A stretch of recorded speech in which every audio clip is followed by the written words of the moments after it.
এটা কিসের উপর ডিপেন্ড করে যে আমার জীবনে প্রেম আসবে কিনা, কতবার প্রেম আসবে, বা তাতে বিচ্ছেদ ঘটবে কিনা, প্রেমজনিত আমি দুঃখ পাবো কিনা, বা একাধিক প্রেম আসবে কিনা, বা একসময় একাধিক প্রেম হবে কিনা?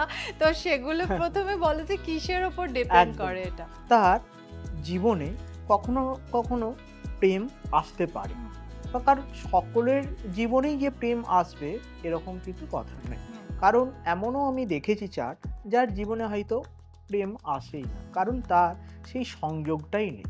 ঠিক। অর্থাৎ প্রথমত এই সংযোগটা থাকলে জীবনে যে কোনো সময় যে কোনো বয়সে তার জীবনে কিন্তু কোনো প্রেম আসতে পারে। শুক্র যেমন আমরা বলি না বিবাহের কারক গ্রহ, হুম, প্রেম প্রীতি ভালোবাসা এগুলো হচ্ছে শুক্রের উপর ডিপেন্ড করে। অর্থাৎ শৌখিন সৌন্দর্য, এটা হচ্ছে শুক্র।